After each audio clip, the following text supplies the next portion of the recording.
Dear students, this is part 3 of the chapter electricity.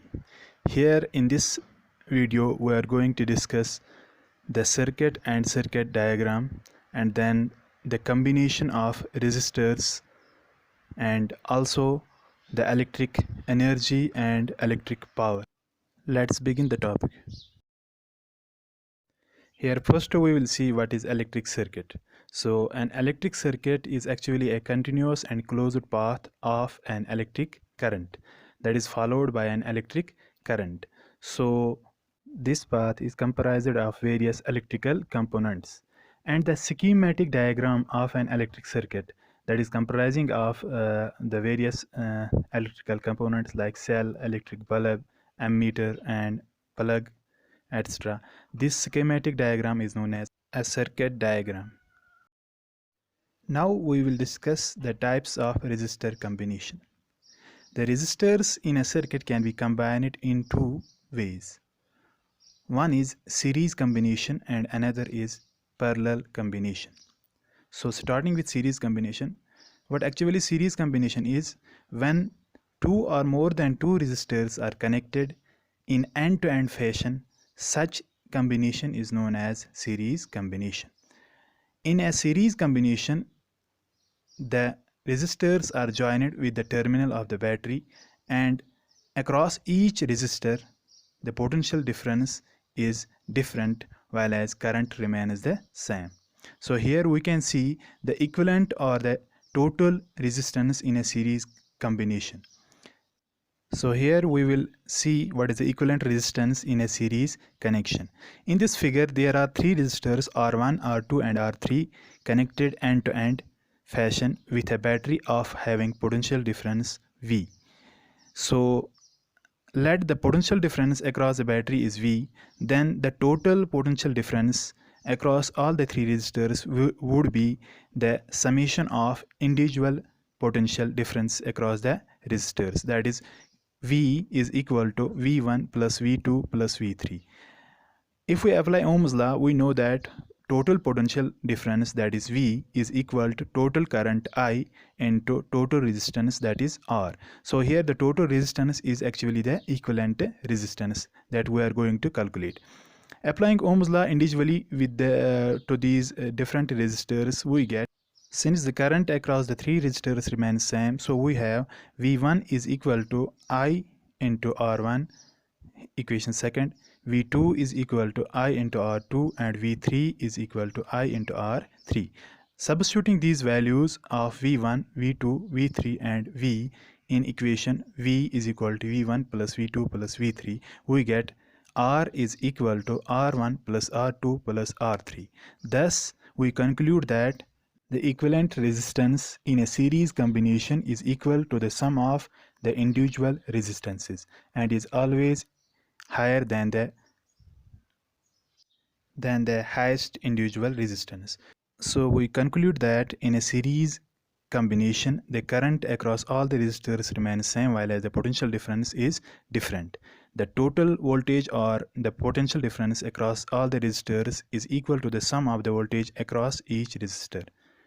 And third, the equivalent resistance is equal to the sum of the individual resistances. Now we will see what is parallel combination of resistors. So in parallel combination, the resistors are connected between the two same points. That is, the resistors are connected in a circuit between the two similar points. So when a number of resistors are connected in parallel, the potential difference across each resistors would be same, while as the current is divided, as the current flowing via each resistor depends upon their individual resistance. So we will see here the equivalent resistance in a parallel connection.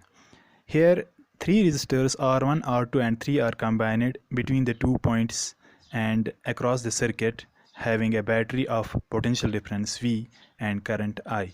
So here we can see that across different resistors the current is different, that is across R1 I1, R2 I2 and across R3 I3.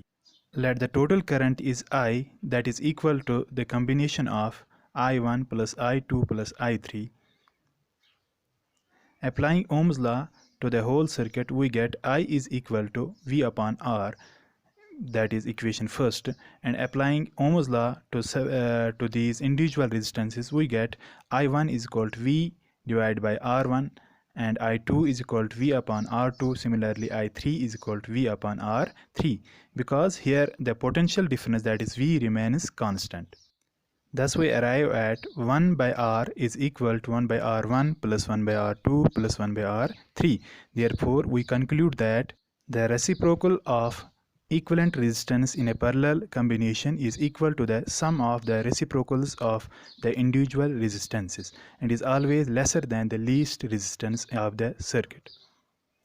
So we will summarize here that in a parallel combination, the voltage across all the resistors remains same while as the current is different, and the total current within the circuit is equal to the sum of the individual currents, and the total resistance is equal to the reciprocal of individual resistance, sum of the reciprocals of individual resistances. So coming to next topic, what is electric energy? Electric energy is actually the work done in maintaining the flow of current in a conductor.